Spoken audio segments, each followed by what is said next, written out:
These are the words of the prophet Isaiah in Isaiah 58. Shout it aloud and do not hold back. Raise your voice like a trumpet. Declare to my people their rebellion and to the house of Jacob their sins. When you hear the words of the prophets like Isaiah or Amos, they're always connecting worship with justice.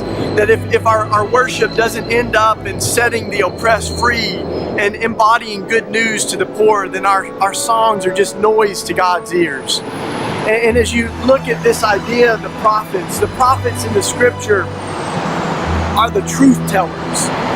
They are the folks who are the whistleblowers of sin, the exposers of injustice. They live in ways that expose the injustices of their time so that people become uncomfortable and they have to respond to the injustices.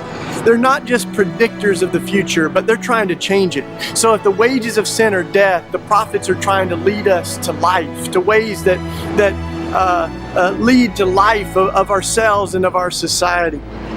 The word prophet means the mouthpiece of God.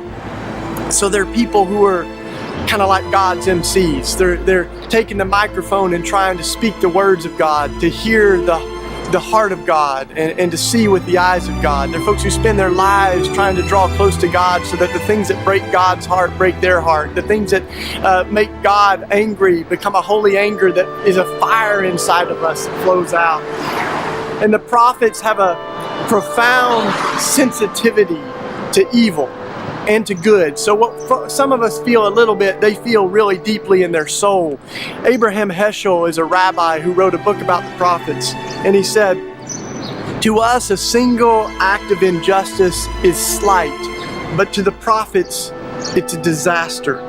To us, injustice is an injury, but to the prophets, it's a death blow to the existence of the world. To us, what's a little episode to the prophets becomes a catastrophe that threatens civilization. So when you look at one little lie or one racist comment or cheating a little bit in business or in our lives, like we think it's just something little, but to them it's like, no, this is the fabric of society unravels if people don't live into the law of God's love and treat each other as they would want to be treated." So the prophets feel deeply, and because of that, they live with this imagination. They have they're weird people. They do some crazy stuff. Moses turns his staff into a snake. Elijah hits a rock and fire comes out. Ezekiel eats a scroll and has a protest in the nude in the streets. Jeremiah wears a yoke to show the oppression of his people. John the Baptist wore camel skin and ate locusts and was a voice in the wilderness preparing the way of Jesus. So these prophets, they're wild folks, and sometimes they end up going to jail. Sometimes they end up getting assassinated or executed because of their lives and because of their voice. It's been said that Martin Luther King has had that prophetic spirit for our generation. And you look at the things that Dr. King said when he called out the giant triplets of evil of our world. He said the giant triplets of evil are racism, materialism, and militarism.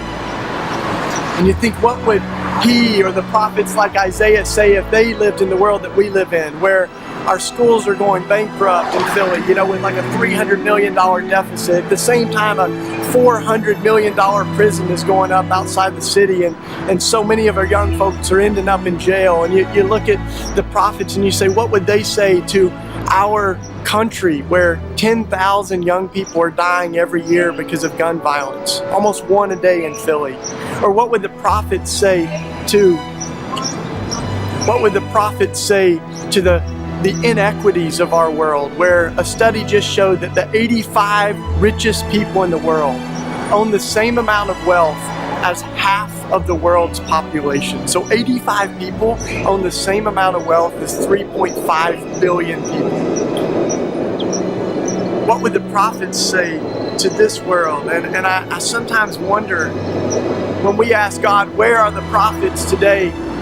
God might tell us to look in the mirror, because I think God is looking for folks who will be God's mouthpieces, God's MCs to the world, that will speak the things on the heart of God. And the Apostle Paul says that we are to desire, all of us are to desire the gift of prophecy, to be able to speak the things that are on God's heart, to to speak truth in love. So as you think of what that means, it may be simple stuff like interrupting the patterns of bullying, or responding to a racist comment, or not allowing someone to objectify a woman. It might also be looking at the evils of our world and of our city and saying, we're going to do something about the gun violence. We're going to do something about the fact that there's more abandoned housing than there are homeless people. We're going to do something about the injustices of how we treat immigrants in our country and in our world.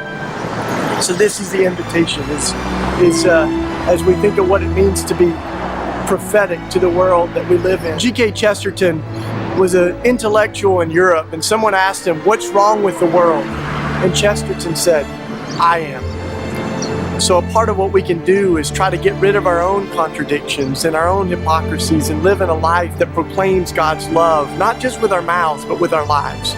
So let's be the prophetic generation.